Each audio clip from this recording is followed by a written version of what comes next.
কেউ কোনো অন্যায় করলে তাকে যে কেউ শাস্তি দিতে পারবে কিনা?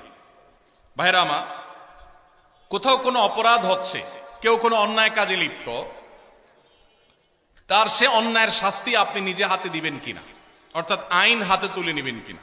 এই প্রশ্ন উত্তরে বলতে চাই, এখানে দুইটা জিনিস আছে। একটা হলো অন্যায় দেখলে বাধা দেওয়া, যেটাকে নাহি আনিল মুনকার বলেছে কোরআন।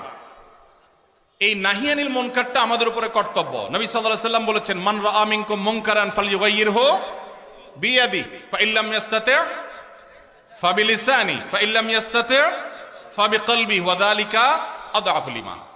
কোথাও কোথাও কোনো অনাচার দেখেছেন, কোনো অন্যায় দেখেছেন, আপনার দায়িত্ব হলো হাত দিয়ে সেটাকে থামিয়ে দেওয়া। এর মানে কিন্তু আইন হাতে তুলে নেওয়া না। এর মানে অন্যায়কারীকে শাস্তি দিয়ে শাস্তি কার্যকর করা নয়, তার বিচার করা নয়। এর মানে হলো আপনি আপনার শ্রম, মেধা, কায়িক পরিশ্রম দিয়ে সে অন্যায়টা যেন না হয় তার জন্য আপনি উদ্যোগ গ্রহণ করলেন। সে উদ্যোগটা আপনাকে আইন হাতে তুলে নিতে বলে না, কিন্তু উদ্যোগ নিতে হবে। আর যদি সেটা না পারেন, অন্তত মুখ দিয়া বলবেন, ভাই অন্যায়টা করবেন না। আপনি যদি কোথাও অন্যায় হচ্ছে দেখেন, আপনি সেখানে প্রতিবাদ করবেন। তবে সেক্ষেত্রে নাহি আনিল মুনকার করার ক্ষেত্রেও, অসৎ কাজ, অন্যায় কাজে বাধা দান করার ক্ষেত্রেও আপনাকে হিকমা অবলম্বন করতে হবে।